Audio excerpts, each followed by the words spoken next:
Hello जिक्स, कैसे हैं आप सब। आज एक और जियोपॉलिटिकल डेवलपमेंट की रिपोर्ट के साथ मैं आपकी खिदमत में हाजिर हूं।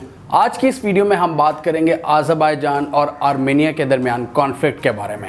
अभी इनकी कुछ रीसेंट झड़पें स्टार्ट हुई हैं एक कंटेस्टेड रीजन में। हम उस रीजन की सारी डिटेल्स देखेंगे, कुछ हिस्टोरिकल बैकग्राउंड देखेंगे कि उस रीजन से रिलेटेड क्या टसल है असल में। इस पूरे मामले को डिटेल से समझने के लिए हम इन दोनों ममालिक की ज्योग्राफी भी डिस्कस करेंगे और इसके साथ ही थोड़ा सा हिस्टोरिकल पॉइंट ऑफ व्यू, और एंड पर हम देखेंगे इस पूरे मामले में अलायंसेस के बारे में कि कौन सा मुल्क किसके साथ खड़ा है, कितने प्लेयर्स इसमें इन्वॉल्व हैं, और वो होगा इस वीडियो का सबसे इंटरेस्टिंग पार्ट। अब सबसे पहले हम इन दोनों की अगर ज्योग्राफी डिस्कस करें तो अज़रबैजान और आर्मेनिया ये दोनों यूरेशियन रीजन के पार्ट हैं जो साउथ कॉकेसस में वाक़ है। कॉकेसस वो रीजन है जो ब्लैक सी और कैस्पियन सी के दरमियान है, जिसमें रशिया का कुछ सदर्न पार्ट आ जाता है, आर्मेनिया आ जाता है, जॉर्जिया और अज़रबैजान शामिल हैं। और ये जो यूरेशियन पट्टी है जो यूरोप और एशिया को मिलाती है, उस पर ये दोनों मुल्क वाक़ हैं, सेंट्रल एशिया के थोड़ा सा लेफ्ट साइड पे।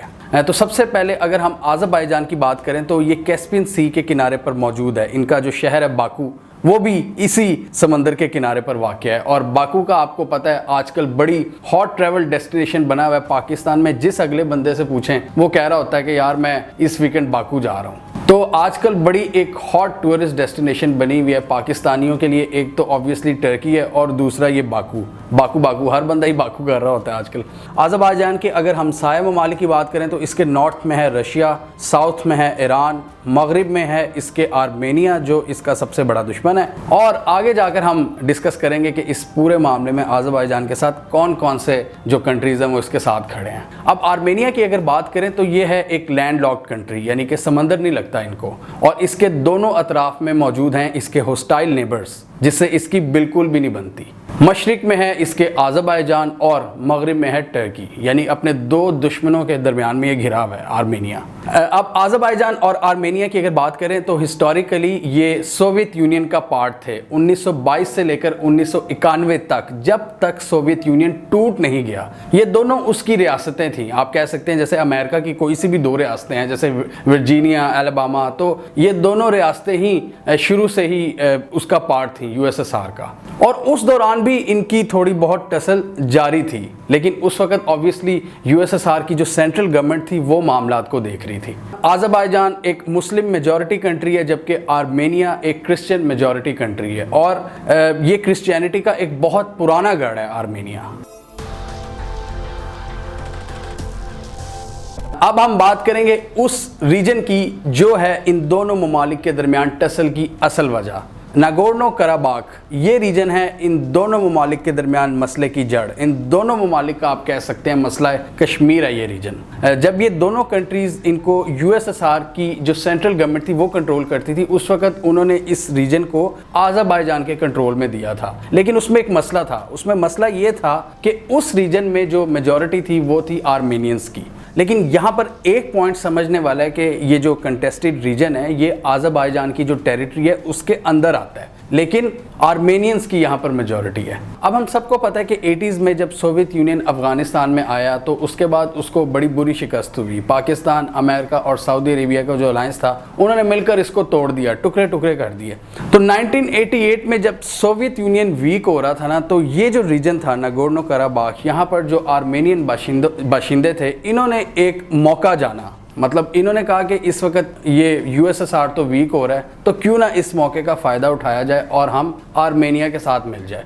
तो वहाँ की जो लोकल असेंबली थी इन्होंने मिलकर आर्मेनिया के लोगों के साथ लॉबिंग की। कुछ रशिया की जो फेडरल यूएसएसआर की जो सेंट्रल हुकूमत थी उसके साथ इन्होंने लॉबिंग की और इन्होंने कहा कि अब हम आर्मेनिया का पार्ट बन जाएंगे ऑफिशियली, क्योंकि इनको नज़र आ रहा था कि अब आने वाले दिनों में ये दो सेपरेट कंट्रीज़ बन जाएंगे अज़रबैजान और आर्मेनिया। तो लिहाजा उससे पहले ही हम आर्मेनिया का पार्ट बन जाते हैं और आराम से आर्मेनिया के अंडर चले जाते हैं और कोई हमें रेजिस्टेंस का सामना नहीं करना पड़ेगा। अब ऑब्वियसली ये सारी सिचुएशन अज़रबैजान के लिए नाकाबिले कबूल थी, क्योंकि इस सूरत हाल में अज़रबैजान का एक बहुत बड़ा टुकड़ा ज़मीन का, एक बहुत बड़ी टेरिटरी इनके हाथ से निकल जानी थी। تو اسی لیے انہوں نے اس کو کنٹیسٹ کرنے کا فیصلہ کیا۔ اب اس کا نتیجہ کیا ہوا؟ اس کا نتیجہ یہ ہوا کہ ایک جنگ کا آغاز ہو گیا، ایک آرمڈ کانفلکٹ آذربائیجان اور آرمینیا کے درمیان۔ 1988 میں یہ کانفلکٹ شروع ہوا۔ اس کے بعد ہم نے دیکھا کئی سال گزر گئے، 1991 میں USSR بھی ٹوٹ گیا، یہ دونوں نئے کنٹریز بن گئے اور کانفلکٹ یہ چلتا رہا، مطلب ایک جنگ کی کیفیت، آرمڈ کانفلکٹ جس میں پراپر جنگ ہوئی، اور وہ 1994 میں ختم ہوئی۔ 6 سال تک یہ جنگ رہی، جس میں تقریباً 30,000 لوگ مارے گئے، لاکھوں لوگ بے گھر ہو گئے، لاکھوں انجرڈ ہو گئے، کئی لوگوں کو اپنی سرزمین سے نکال دیا گیا۔ مطلب ایک خونی لڑائی جاری رہی 6 سال تک، اور اس کے بعد سیز فائر کا اعلان کیا گیا۔ لیکن یہاں پر ایک قابل ذکر بات یہ ہے کہ کوئی بھی معاہدہ طے نہیں پایا، مطلب کوئی فائنل جو سولوشن تھا وہ وہاں پر طے نہیں پایا کہ کس طرح اس پورے ریجن کو آگے لے کر چلیں گے۔ مطلب اتنی زیادہ خون ریزی کے بعد انہوں نے فیصلہ کیا کہ فی الحال ہم جنگ بندی کر لیتے ہیں۔ سیز فائر کے بعد اس علاقے اور آذربائیجان کے درمیان جو بارڈر تھا وہاں پر ایک لائن کھینچی گئی جس کو لائن آف کانٹیکٹ کا نام دیا گیا، جس کو LOC بھی کہتے ہیں۔ اب جنگ میں آپ کو پتہ ہے کئی انفارچونیٹ واقعات ہوتے ہیں۔ آرمینینز اس علاقے میں زیادہ تھے، اور اس علاقے میں ناگورنو کراباخ میں جتنے بھی انڈیجنس آذربائیجانیز تھے نا، انہوں نے ان کو بائی فورس نکالا۔ کئی لوگوں کا وہاں پر قتل عام ہوا، ان کو ان کے گھروں سے نکال دیا گیا۔ تو مطلب آپ یہ کہہ سکتے ہیں کہ آرمینیا نے وہاں کے جو لوکل لوگ تھے ان کے ساتھ مل کر کافی زیادہ وہاں پر اگریشن دکھائی، کافی ظلم و ستم کیا، اور پورا علاقہ انہوں نے قبضہ کرنے کی کوشش کی۔ اب یہاں پر آپ سوچ رہے ہوں گے کہ عالمی برادری کا کیا موقف ہے۔ عالمی برادری کی بات کریں اور اگر یونائٹڈ نیشنز کی ریزولوشنز کی بات کریں، ان کی قراردادوں کی بات کریں، تو یہ جو سارا ریجن ہے ناگورنو کراباخ کا، یہ آفیشلی وہ آذربائیجان کی ٹیریٹری مانتے ہیں، اور وہ آرمینیا پر زور ڈالتے رہتے ہیں کہ وہ اپنی فوجیں وہاں سے نکال لے۔ اب اس پورے کانٹیسٹ میں دیکھیں تو آرمینیا ہے ایک اگریسر ملک جو بائی فورس انٹر ہوئے آذربائیجان کی ٹیریٹریز میں، اور جتنے بھی وہاں پر مائنورٹی میں تھے آذربائیجانیز، انہوں نے ان کو پیچھے دھکیل دیا، ان کو نکال دیا، ان کو مار دیا۔ اب لوکل آبادی کا تعلق چونکہ زیادہ آرمینین ایتھنیسٹی کے لوگوں سے تھا، تو ان کو ہمیشہ سے آرمینیا کی سپورٹ حاصل رہی ہے، اور وہ اپنی اس میجورٹی کا فائدہ اٹھاتے ہیں اور اس کو یہ بہانہ بناتے ہیں کہ یہ آذربائیجان کے ساتھ علاقہ نہ جائے، جبکہ آفیشلی وہ علاقہ آذربائیجان کا پارٹ ہے، لیکن آرمینیا کی یہ کوشش ہے کہ ان کا وہ کنٹرول رہے وہاں کی لوکل پاپولیشن پلس ان کی ملٹری کے تھرو۔ اور اسی وجہ سے یہ جو ٹسل ہے یہ کوئی نئی بات نہیں ہے، کئی دہائیاں بیت گئی ہیں، تھوڑے تھوڑے عرصے بعد یہ جو کانفلکٹ ہے یہ پھر گرم ہو جاتا ہے۔ 2016 میں بھی ایک جنگ کی سی کیفیت تھی، کافی زیادہ جھڑپیں ہوئی تھی جس میں 400 افراد مارے گئے تھے۔ ابھی بھی اگر بات کریں تو 200 کے قریب افراد مارے جا چکے ہیں، اور اب ہم امید کرتے ہیں کہ یہ سارا معاملہ ختم ہو۔ اب جیسا کہ ہم نے پہلے بتایا کہ آرمینیا آرمی کے تھرو یہاں پر اپنا کنٹرول جمانے کی کوشش کرتا ہے، جس کو عالمی برادری اللیگل تصور کرتی ہے۔ یونائٹڈ نیشنز کی جو قراردادیں ہیں وہ بھی آرمینیا کو کہتی ہیں کہ آپ پیچھے ہٹ جائیں۔ اب آرمینیا صرف ناگورنو کراباخ میں ہی اپنی فورٹیفیکیشن قائم نہیں کرتا، وہاں کی جو فورسز ہیں وہ ایک قدم اور آگے بڑھتی ہیں، اور اس کے جو ایڈجیسنٹ ایریاز ہیں اس پورے کنٹیسٹڈ ریجن کے، وہاں پر بھی اپنی انہوں نے فوجیں بٹھائی ہوئی ہیں۔ ایک آپ کہہ سکتے ہیں انہوں نے اپنے طور پر ایک اسٹریٹجی بنائی ہوئی ہے اور بفر زونز قائم کیے ہیں آذربائیجان کی ٹیریٹری کے اندر گھس کر۔ مطلب آپ اندازہ لگائیں اگریشن کا، اور اس کی ریزن یہ ہے، اس کی لاجک آبویسلی ایک ملٹری ٹیکٹک ہے کہ آذربائیجان کی جو فورسز ہیں وہ اس علاقے میں انٹر ہی نہ ہو پائیں، اور بہت دور سے ہی ہم ان کو پش بیک کر دیں۔ تو آذربائیجان کی ٹیریٹری کے اندر وہ آ کر انہوں نے بفر زونز قائم کیے ہوئے ہیں اس ناگورنو کراباخ کے ریجن سے آگے بڑھ کر۔ یہ آپ میپ پر دیکھ سکتے ہیں کہ یہ ٹیریٹری جو کہ آرمینیا کی بالکل بھی نہیں ہے، آذربائیجان کا آفیشیل وہ پارٹ ہے، پھر بھی اس نے وہاں پر اپنی فوج بٹھائی ہوئی ہے وہاں پر۔ 91 کے بعد جب یہ دونوں ممالک آزاد ہوئے تھے تو اس وقت آرمینیا کا پلڑا بھاری تھا، ان کے رشیا کے ساتھ بھی تعلقات کافی زبردست تھے، تو وہاں سے بھی ان کو بڑی سپورٹ ملتی تھی آرمینیا کو۔ لیکن وقت کے ساتھ ساتھ آذربائیجان نے بھی اپنا جو دفاع ہے، اپنی ملٹری ہے، اس کو مضبوط کیا ہے۔ ان کے پاس جو سب سے بڑی مین پاور ہے وہ ہے آئل اینڈ گیس کے ذخائر کی، اور آذربائیجان آج یورپ کا ایک بہت بڑا آئل کا ایکسپورٹر بن چکا ہے۔ تقریباً 5% تک جو تیل کی ضروریات ہیں یورپ کی وہ آذربائیجان اب پوری کر رہا ہے، تو وہ بہت तेज़ी से अब अपने एनर्जी कॉरिडोर्स बना रहा है यूरोप के ममालिक के साथ, तुर्की के साथ। तो वो उसने भी अपने ताल्लुकात को काफ़ी डाइवर्सिफाई किया है और उसमें मेन पावर उनकी रही है जो इनके हाइड्रोकार्बन के ज़खायर हैं आज़रबाईजान के, और उन्हीं पैसों की मदद से उन्होंने वक्त के साथ साथ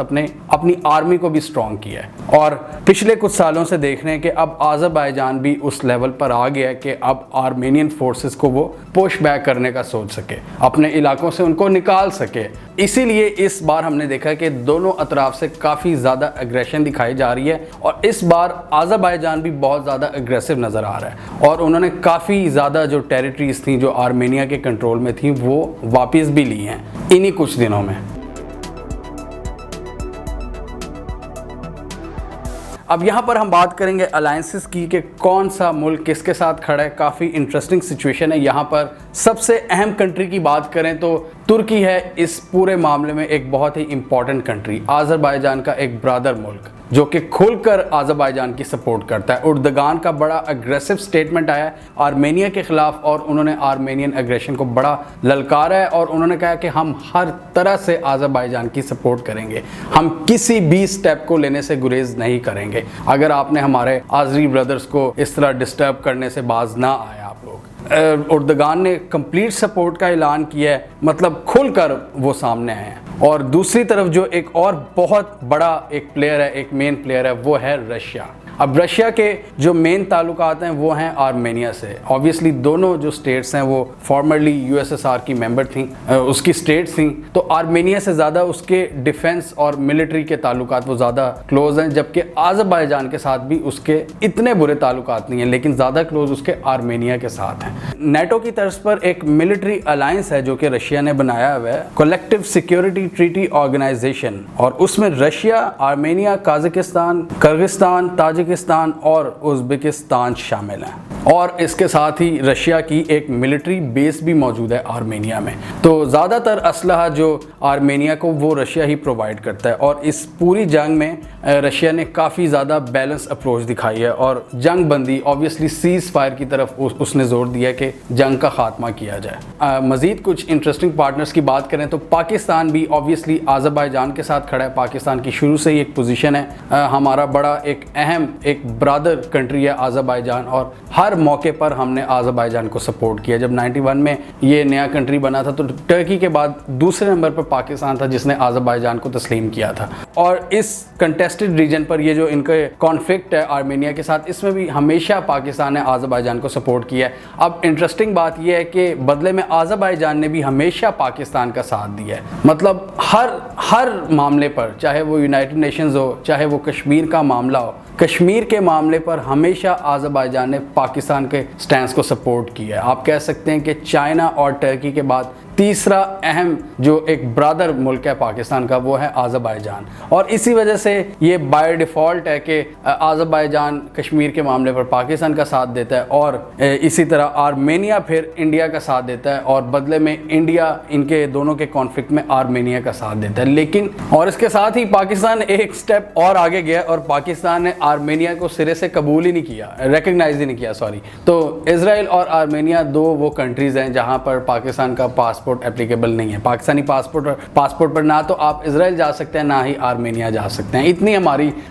हमने इतनी ज़्यादा इंपॉर्टेंस दी है आज़रबाईजान के साथ दोस्ती को कि हमने आर्मेनिया को तस्लीम ही नहीं किया सिरे से ही। अब पाकिस्तान के अगर स्टैंड की अगर यहाँ पर थोड़ी सी बात करें तो पाकिस्तान का मैंने एक कंसिस्टेंट अप्रोच देखी है कि पाकिस्तान हमेशा यूएन की जो करारदादें हैं उनके साथ खड़ा होता है, चाहे वो कश्मीर का इशू हो, चाहे वो आज़रबाईजान और आर्मेनिया का इशू हो, चाहे वो फ़लस्तीन का इशू हो। तो ये एक अच्छी अप्रोच है कि पाकिस्तान हमेशा एक जो ग्लोबल एक एंटिटी है उसके साथ उसके फैसलों के मुताबिक उनके साथ खड़ा होता है। अब ईरान की अगर बात करें तो ईरान का चूँकि बॉर्डर लगता है आज़रबाईजान के साथ, तो इनके कुछ प्रॉब्लम्स हैं, ज़्यादा बड़े नहीं लेकिन थोड़े बहुत। इनकी ऑब्वियसली ईरान का जो नॉर्थ है और आज़रबाईजान का जो साउथ है, तो वहाँ पर कुछ ईरान के कुछ इलाकों में आज़रबाईजान के लोग जो वहाँ के आज़रीज़ लोग हैं वो वहाँ पर बसते हैं, तो वो बाज़ औक़ात थोड़ी बहुत ट्रबल क्रिएट करते हैं ईरान के लिए। और वो बड़े नेशनलिस्ट किस्म के लोग हैं, सेपरेशन की बात करते हैं कि जी हम ईरान से علیحدہ ہونا چاہتے ہیں. تو یہ چیز تھوڑی سی ایران کو تنگ کرتی ہے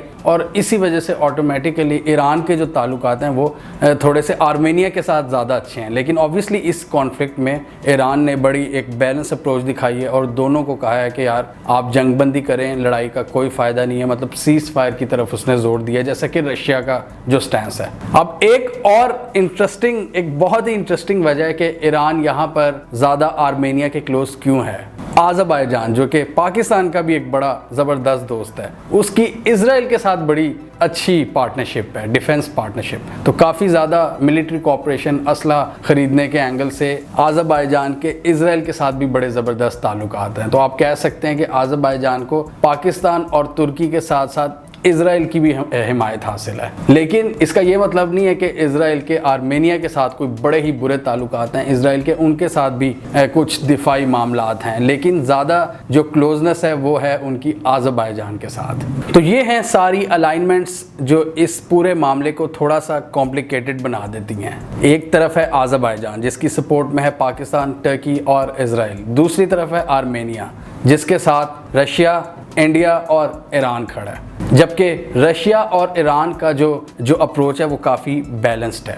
اور اگر کچھ یورپین پاورز کی بات کریں جیسا کہ فرانس وغیرہ, تو وہ بھی بیلنس نظر آتے ہیں, وہ بھی کافی زیادہ بات چیت پر زور دیتے ہیں. لیکن ترکی کے ساتھ چونکہ ان کی نہیں بن رہی آج کل یورپین کنٹریز کی, اسپیشلی فرانس کی, تو انہوں نے اس پورے معاملے میں ٹرکی کو لتاڑ دیا کہ اردگان اپنی جو ٹون ہے وہ صحیح کریں, وہ زیادہ اس طرح وار مانگرنگ سٹیٹمنٹس نہ دیں جس کی وجہ سے ایک جنگ کے ماحول کو ہوا لگتی ہے. تو انہوں نے اس پورے معاملے میں ٹرکی کو کرٹیسائز کیا ہے. آپ کو یاد ہوگا یہ جو ہم نے ویڈیو بنائی تھی میڈیٹرینین سی میں لڑائی کی جو ٹرکی اور گریس کی ہے, اس میں کتنے زیادہ پلیئرز انوالو ہیں. تو ایک طرف تو میڈیٹرینین سی یہ بھی سارا محاذ گرم ہے, اور اب یہاں پر اگر آپ آ جائیں کیسپین سی اور بلیک سی کے درمیان جو سارا علاقہ ہے کاکسس کا, وہ بھی اس وقت بہت زیادہ ایک ٹینس صورتحال اختیار کر رہا ہے یہ سارا معاملہ. اب جیسا کہ ہم نے پہلے ڈسکس کیا کہ آذربائیجان اس پورے معاملے میں کافی اگریسو نظر آ رہا ہے, اور اگر آپ کی بیک پر آپ کے کچھ اسٹرانگ دوست ہوں تب آپ کا جگرا مزید زیادہ بڑھ جاتا ہے. آذربائیجان کی کھل کر سپورٹ کر دی ہے پاکستان نے اور ترکی نے, اور ترکی تو بہت قریب ہے ان کے, اور جس طرح کے انہوں نے سٹیٹمنٹس دیے ہیں تو آذربائیجان مزید اس وقت چوڑا ہوا ہے. اسی وجہ سے ہم دیکھ رہے ہیں کہ آذربائیجان اس وقت کافی اگریسو نظر آ رہا ہے, اور in like the past Armenia جو ان کی اتنی زیادہ ٹیریٹریز کنٹرول کر رہا تھا, ان کے علاقوں پر انہوں نے اپنی فوج بٹھائی ہوئی تھی, اس بار آذربائیجان اس موڈ میں نظر آ رہا ہے کہ وہ اب اس کو ایکسیپٹ نہیں کرے گا, اور کئی علاقوں سے انہوں نے آرمینیا کی جو ملٹری ہے ان کو پش بیک کر دیا ہے, اور کافی اگریسو انداز میں آذربائیجان کی جو فورسز ہیں وہ آگے بڑھ رہی ہیں اور اپنی جو لاسٹ ٹیریٹریز ہیں ان کا کنٹرول حاصل کر رہی ہیں, واپس لے رہی ہیں. اور obviously جو اس وقت گلوبل پلیئرز ہیں ان کے درمیان بھی اس صورتحال کو لے کر ایک کافی پینک نظر آ رہا ہے, چاہے وہ رشیا ہو, چاہے وہ ایران ہو, چاہے وہ فرانس ہو, چاہے وہ یونائٹڈ اسٹیٹس ہو. تو کافی زیادہ پریشان نظر آ رہے ہیں, کیونکہ یہ بھی جو کانفلکٹ ہے یہ اس کو آپ اتنا ایزی نہیں لے سکتے. ایک بہت بڑی جنگ کی صورتحال اختیار کر سکتا ہے اگر اس کو پراپرلی مینیج نہ کیا گیا, کیونکہ اس وقت کانفلکٹس سر اٹھا رہے ہیں ڈفرینٹ جگہوں پر. تھوڑا سا ہی دور میڈیٹرینین سی ہے, وہاں پر بھی ہم نے اس ویڈیو میں بتایا تھا, وہاں پر بھی معاملات گرم ہو رہے ہیں. ہمیں کامنٹ سیکشن میں بتائیے کہ آپ کے خیال میں اس پوری ریسنٹ ڈیولپمنٹس کو دیکھتے ہوئے آذربائیجان کیا اپنی جو لاسٹ ٹیریٹریز ہیں ان پر اپنا کنٹرول واپس جما پائے گا یا نہیں. کامنٹ کیجیے. اس کے علاوہ ہمارا یوٹیوب چینل سبسکرائب کر لیں اور ساتھ ہی وہ بیل آئیکن بھی دبا لیں تاکہ وہ سٹوریز دنیا بھر سے اور پاکستان سے جن کی مین اسٹریم میڈیا پر پراپر کوریج نہیں ہوتی ہمارے پلیٹ فارم کے تھرو آپ تک ٹائم پر پہنچ جائیں.